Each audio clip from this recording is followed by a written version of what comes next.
La medicina es una disciplina en la que se aprende y se enseña en cada paso a lo largo de la vida, lo que no es sinónimo de ciencia, sino de sabiduría. Y esa sabiduría la ponemos en práctica en un espacio que va más allá de la médica. Somos Más que Medicina, tu espacio seguro. Un programa que presenta el arte y cultura, promoción de la salud, prevención de la enfermedad, historia de la medicina desde otra perspectiva. Somos Más que Medicina, tu espacio seguro, porque la medicina sigue siendo un arte. Bienvenidos.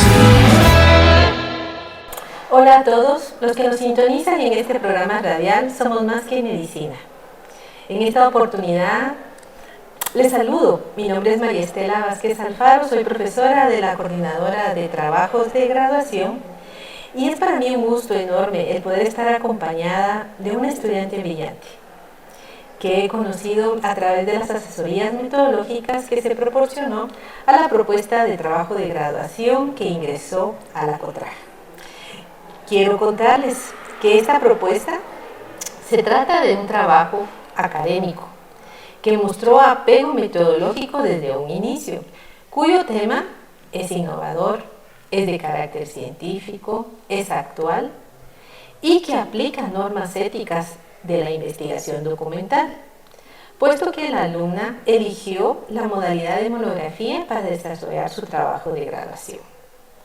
Por eso realmente es un gusto el poder compartir un escenario radial con Catherine Lourdes Mejía Marroquín, y de esta manera le doy la bienvenida a Catherine. Siéntanse en su casa, siéntanse con gusto de poder difundir toda aquella información que fue generada a través del trabajo de una investigación que aporta mucha información valiosa y válida.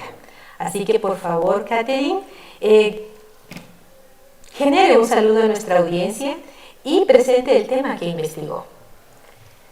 Muchas gracias, doctora, por esa maravillosa introducción. Saludo a todas las personas que nos están sintonizando en este momento. Agradezco también por la oportunidad de estar acá para poder presentarles mi tema de investigación, del cual sinceramente me enamoré desde el inicio.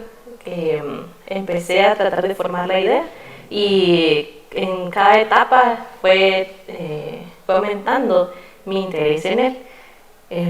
Para introducirlos un poco, les voy a comentar sobre lo que es mi tema de investigación. El título es el uso de antipsicóticos en el tratamiento de los síntomas psiquiátricos de los pacientes con diagnóstico de COVID-19. El título suena un poco largo, tedioso, un poco difícil de comprender cómo se relaciona cada parte, ¿verdad? Pero para que genere un poco de interés en ustedes, voy a empezar integrándonos sobre cada parte. Como sabemos, ¿verdad? El COVID-19 es el nombre de la enfermedad que recibió la enfermedad que se originó en Wuhan, China, en el año 2019, que para el año 2020 ya fue declarada pandemia y vino a generar un cambio global en la vida de todos, ¿verdad? Nadie estuvo exento sobre estos cambios que generó esta nueva enfermedad, tanto no solo en el concepto salud de enfermedad, sino también en los aspectos sociales, psicológicos y económicos. Como muchos saben, pero no, vamos a decir muchos, pero no todos, ¿verdad? Esta enfermedad en realidad es causada por un virus que recibió el nombre de SARS-CoV-2. ¿Y qué significa este nombre? Pues traducido al español significa coronavirus relacionado con el síndrome respiratorio agudo grave. Su variante número 2. Si hay una variante número 2, decimos, ¿dónde está la variante número 1? Pues esta variante fue de un brote anterior, sin embargo no marcó una importancia a nivel global porque este brote se quedó únicamente limitado a una región de Asia y no marcó un hito importante en el concepto de salud de enfermedad a nivel mundial. Pues bueno, ya conocemos el virus, entonces ahora hay que conocer cómo es que genera estos cambios a nivel del cuerpo que llevaron a este gran hito de enfermedad. Pues este virus ingresa al cuerpo por medio de pequeñas gotitas de saliva que provienen de una persona infectada hacia una persona sana. ¿Y por dónde ingresan? Pues por vías respiratorias superiores. Cuando decimos vías respiratorias superiores, nos referimos a lo que es boca, nariz y garganta. Ya al ingresar, el virus tiene cierta afinidad, podemos decir, hacia algunos órganos a través de unos receptores. Y lastimosamente, estos receptores se encuentran en algunos órganos importantes de nuestro cuerpo, como lo son los pulmones, el corazón, el intestino y recientemente descubierto también el cerebro. ¿Y qué es lo que causa este virus ya al ingresar al cuerpo? Pues ingresando al cuerpo viene y desarrolla un estado que es conocido como un estado proinflamatorio, que esto simplemente se refiere a la liberación de químicos o sustancias naturales que originalmente están diseñados para controlar enfermedades. Sin embargo, en el caso del COVID-19, esta respuesta no está muy bien regulada, entonces se mantiene inapropiadamente sostenida. Ya al no estar regulada y mantenerse demasiado tiempo, resulta siendo tóxico para el órgano, afectando también sus funciones. Además, pues para determinar qué tan grave puede ser la afectación del virus, es importante conocer de que no es lo mismo el efecto en una persona con un estilo de vida saludable, aparentemente sana, que una persona que ya sabemos que tiene ciertas enfermedades. En el contexto del COVID, los factores que se vieron más asociados a presentar enfermedad grave fueron la obesidad, el tabaquismo y ciertas enfermedades como lo son la diabetes mellitus y la hipertensión arterial sistémica. Pero aparte de estos, existen ciertos factores que son propios de la persona, que no los puede cambiar. Entre estos, pues encontramos la edad. No podemos cambiar la edad que tenemos actualmente, ¿verdad? Se encontró que los que presentan mayor relación con presentación de formas graves han sido los mayores de 60 años y en especial las personas de sexo masculino. Pues en cuanto a los síntomas, los más comunes que fueron descritos fueron síntomas gripales, ¿verdad? Dolor de garganta, tos, fiebre, dolor de cabeza, un poco de fatiga, malestar general, congestión nasal, pero también encontramos en algunos casos que lo que fue más llamativo también fue lo que escuchamos por mucho tiempo, la pérdida del olfato, del gusto, en algunos casos también vómitos, náuseas e incluso diarreas. Pero también vimos que en los casos más graves, algo que presentaba y llamaba mucho la atención era la presencia de una dificultad respiratoria muy marcada, ¿verdad? Que fue el fenómeno más impactante de esta enfermedad y que marcó el hito de una forma común más una forma grave de presentación de la enfermedad. Asimismo, pues gran parte de la población no presentó ninguno de estos síntomas y estos fueron los que en su momento fueron llamados pacientes asintomáticos, ¿verdad? Que recordamos, muchos decían, sí, tienes COVID, pero es asintomático. Pero esto no implicaba que el virus no generara ciertos cambios, simplemente que la respuesta inflamatoria no fue tan grave para marcar estos síntomas. Como mencioné previamente, el COVID-19 tiene cierta implicación a nivel del cerebro. Esta misma respuesta inflamatoria se aplica también a las células cerebrales conocidas como neuronas. Y en algunas personas, no en todas, se vio un aspecto marcado que fue la presentación de cierta sintomatología psiquiátrica, que son algunos síntomas que pudieron ser agrupados y ya determinarlos como cuadros clínicos característicos. Entre estos, pues los que más fueron reportados han sido la psicosis, que una psicosis se refiere a una alteración de la percepción de la realidad, en la que existe cierta dificultad para la persona de integrar en su cerebro qué es lo que ve y cómo lo percibe su cerebro. Así también se presentó el delirio, que es la creencia de ideas incorrectas, a pesar de que existe evidencia de todo lo contrario.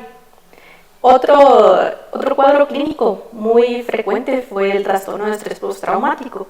¿Y qué es esto? Pues es un estado de estrés secundario a la exposición a un evento que supone una amenaza para la integridad física, emocional o incluso económica de la persona o sus familiares, y que este estrés dura, la sensación de estrés, más de un mes. Asimismo, pues lo más conocido creo que fue la depresión y la ansiedad. Pero ¿a qué se refieren estos términos? Pues la depresión es un estado de ánimo caracterizado por una sensación de tristeza intensa que dura más de 2 meses. Asimismo, la ansiedad es un estado de alerta intensa con una respuesta exagerada secundaria a una situación de estrés. De estos 5 cuadros clínicos característicos, los que más se observaron en pacientes con diagnóstico de COVID fue el delirio, que estuvo presente en más o menos un 30% de los pacientes diagnosticados con COVID. Y algo que marcó la importancia de por qué tanto, ¿verdad?, es que estuvo muy presente en pacientes que fueron ingresados a unidades de cuidados intensivos, es decir, los que tuvieron formas de presentación más graves de la enfermedad. Y se estuvo muy relacionado con respecto a los que presentaban factores de riesgo característicos como la obesidad, el tabaquismo y las enfermedades como la diabetes y la hipertensión previamente mencionadas. Asimismo, fueron los pacientes masculinos con edades mayores de 60 años los que fueron más reportados. En segundo lugar, lo que más se presentó fue la depresión, que estuvo en un 29% de los casos, seguido de la psicosis con un 25% y finalmente la ansiedad con un 22% y el trastorno de estrés postraumático con un 20% de prevalencia. Ahora, ya conocemos, ¿verdad?, que estuvieron presentes esta sintomatología psiquiátrica y decimos, bueno, ¿y qué hacemos con esto? Entonces ya debemos marcar un hito sobre cómo, en base a qué establecemos el tratamiento, qué es lo que se debe hacer, cuál es el manejo. Hubo muchas opiniones, mucha información sobre cómo fue el tratamiento tanto a través de medicamentos como el tratamiento fuera de la línea de medicamentos. Pero entre estos me voy a enfocar un poco sobre cuáles fueron los medicamentos más utilizados. Antes de la pandemia, los que más se utilizaban para este tipo de cuadros clínicos han sido las benzodiazepinas. Sin embargo, ya en este grupo de interés, que fueron los pacientes con diagnóstico de COVID-19, hubo un grupo que fue el que marcó un importante interés, que son los conocidos como medicamentos antipsicóticos. Estos no son medicamentos nuevos, ya son conocidos anteriormente y se han utilizado para el tratamiento de algunos síntomas como lo son la esquizofrenia e incluso algunos estados psicóticos.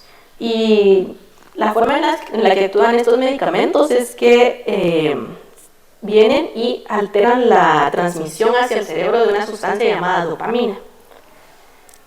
Ahora, estos mismos antipsicóticos tenemos la familia grande, que se divide en 2 pequeños subgrupos. Estos son los antipsicóticos típicos y los antipsicóticos atípicos.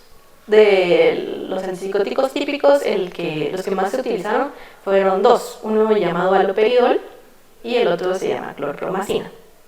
Y de los antipsicóticos típicos los más utilizados fueron 4, que son risperidona, aripiprazol, quetiapina y olanzapina.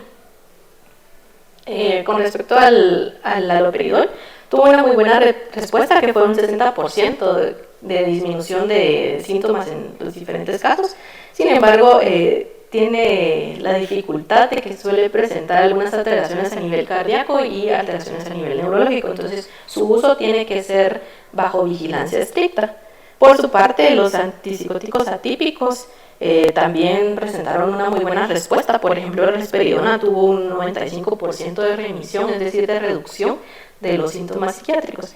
Sin embargo, como cualquier otro medicamento, suelen tener ciertos efectos secundarios no deseados. En este grupo, los que más se presentaron fueron alteraciones a nivel metabólico, es decir, elevación de la glucosa, triglicéridos, colesterol y consecuentemente el aumento de peso.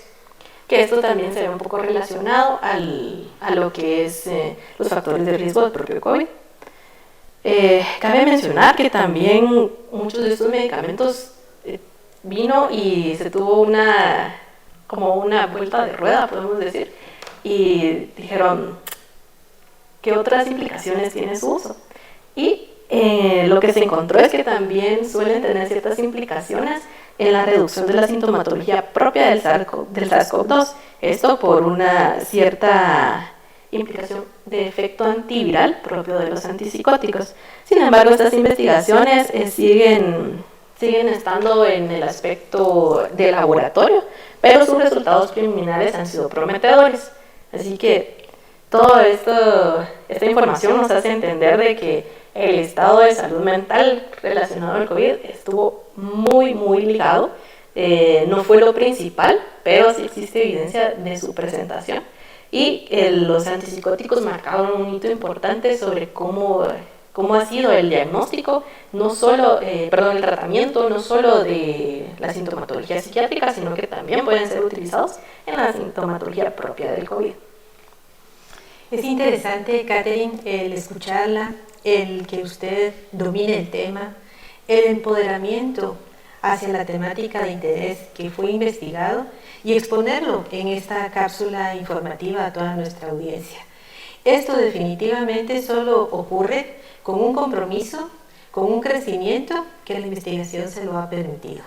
Es por ello que me gustaría que comente cómo surgió esta idea de investigación que hoy la ve usted plasmada como un trabajo de graduación finalizado y cómo esta idea de investigación se convierte en la propuesta que le va a permitir estar próximamente en un acto de graduación. Bueno, me parece muy interesante su pregunta, doctora. La verdad es que recordando mi época cuando inicié todo este proceso, como estudiante próxima a graduarme, viene el momento de elegir un tema de investigación. En mi caso yo decidí hacerlo individual, entonces era mi idea la que iba a desarrollar. En ese momento me vi inundada de mucha información, principalmente en el aspecto de temporalidad. Nos vimos inundados de mucha información acerca de COVID-19 y influyó un poco también la opinión a mi alrededor. ¿A qué me refiero con esto? Muchas personas me di cuenta de que empezaban a mencionar, desde que me dio COVID, tengo problemas con mi memoria, se me olvidan un poco algunas cosas, me siento más ansiosa, siento que tengo más del sueño y cosas así. Entonces surgió mi duda, ¿qué implicaciones tiene el COVID a nivel neurológico? Entonces ya con esto ya me formé como parte de investigación. Todos los médicos somos investigadores por naturaleza.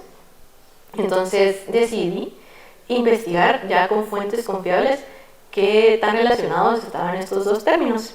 Al buscar la relación me topé con un nuevo término que es el neurocovid. ¿Qué es el neurocovid? La verdad es que surgió a partir de las implicaciones hacia el sistema nervioso central propias del COVID. Incluye sintomatología neurológica y también sintomatología psiquiátrica. Al leer un poco más sobre esto, me enfoqué un poco más y llamó más mi atención los aspectos de sintomatología psiquiátrica. Entonces, a través de fuentes de investigación confiables, decidí aumentar mi conocimiento sobre qué era la sintomatología psiquiátrica. Y aquí fue donde me topé con los diferentes cuadros clínicos que mencioné anterior. Y también surgió mi duda. Como ya sé qué son, ya sé qué población está afectada, pero ¿cómo los tratamos? ¿Verdad? ¿Qué es lo adecuado? ¿Qué es lo que no? Individualizar el tratamiento en pacientes diagnosticados con COVID, en los que no, edad, más enfermedades y otros aspectos. Y decidí seguir investigando con fuentes confiables, encontré y me topé con el grupo de antipsicóticos. Esta idea, para que llegara al título actual, surgió varias modificaciones que fueron gracias a mi asesora, mi revisora y también aquí a la doctora María Estela Vázquez, quienes me fueron orientando un poco sobre cómo definir mejor el tema de investigación para que al final llegara a ser lo que es hoy, que se refiere al uso de antipsicóticos en el tratamiento de los síntomas psiquiátricos en pacientes con diagnóstico de COVID-19. Le felicito, Catherine, por compartirnos cómo surgió esta idea y al escucharla visualizo el crecimiento personal y profesional que la investigación ha generado en su perfil de formación de egreso. Y digo de egreso porque básicamente usted es la que ya nos deja en esta facultad, pero se abren nuevas puertas. nuevas puertas en donde le va a seguir acompañando la investigación, futuros escenarios académicos donde usted va a crecer. Veo que hay una intencionalidad sobre la salud mental en el área de su formación como médico y cirujano, y es así como me surge nuevamente una interrogante. ¿De qué manera su investigación, la que usted perfila para esta atención en salud mental, cree que puede aportar a la comunidad científica y a la sociedad en general? ¿Y qué aspectos novedosos cree usted que la temática puede generar como futuros temas de investigación? Me parece muy interesante esta pregunta, doctora. Con respecto a lo de interés social, creo que lo que más cabe destacar es la importancia que tiene la salud mental para las personas. Es decir, le tomamos mucha importancia a los síntomas físicos, pero en su momento dejamos a un lado lo que es la salud mental. Pero espero que mi investigación genere el interés sobre no dejar de lado este tema, no solo relacionado a lo que es COVID, sino también a los que presentaron COVID, sino a los que estuvieron integrados en este sistema, porque, por ejemplo, no solamente generó cambios a niveles económicos, sino que la situación en la que estuvimos encerrados, la pérdida de muchos familiares, afectó lo que es nuestro entorno. Y esto nos hace generar la duda y la importancia de que también estamos a nivel salud mental. Con respecto a la importancia científica, creo que marca un hito de importancia para que tomemos a los pacientes no como algo general, sino que nos enfoquemos en individualizar tanto el tratamiento como el enfoque, que son personas, cada una es diferente, cada una tiene características que lo hacen particular, y puede marcar que también estamos tratándolas, no olvidar que son seres y no son simplemente parte de nuestras estadísticas. Muchísimas gracias, Catherine, por compartir todos los datos que su investigación generó, crear nuevas brechas con temas nuevos que podrían ser propuestas que lleguen hacia nuestra coordinación de trabajos de graduación. Y este escenario, a través del programa Somos Más que Medicina, me permite palpar y de alguna forma sentir la inquietud hacia los nuevos escenarios en los cuales usted se va a formar y garantizar que estamos egresando un nuevo profesional hasta el sistema de salud, sea cual sea el interés de formación a futuro, pero que nos complace porque vemos en usted humanizar la visión y la visión de nuestra facultad. Así que este es un escenario en el cual yo agradezco, me enriquezco a escucharla, crezco con cada uno de los trabajos de graduación y le felicito. Le felicito por llamar la atención a la salud mental tan necesaria hoy en día en la población en general y de forma particular vinculada a aquellos que padecen o padecieron COVID, que se alteró la esfera cognitiva de quien la padece. Es así que el tema invita a despertar al investigador innato, tal como usted lo mencionó, que habita en el interior de cada uno de nuestros estudiantes, para que se apasionen por la investigación, ya que solo a través de ella vamos a alcanzar la verdad y la evidencia científica. Muchísimas gracias, Catherine, por este escenario, por esta oportunidad de crecimiento y por ser ya una colega. Bienvenida nuevamente a estos escenarios donde usted es el protagonista a través de la investigación y en esta jornada que contribuye al programa radial Somos Más que Medicina. Gracias, Catherine, nuevamente. Muchas gracias también a la invitación a usted y al programa de radio, y los invito a que sigan sintonizándonos. Hasta una nueva oportunidad. Gracias. La medicina es una disciplina en la que se aprende y se enseña en cada paso a lo largo de la vida, lo que no es sinónimo de ciencia, sino de sabiduría. Y esa sabiduría la pusimos en práctica en un espacio que va más allá de la médica. Somos Más que Medicina, tu espacio seguro. Un programa que presenta el arte y cultura, promoción de la salud, prevención de la enfermedad, historia de la medicina desde otra perspectiva. Somos Más que Medicina, tu espacio seguro, porque la medicina sigue siendo un arte. Hasta la próxima.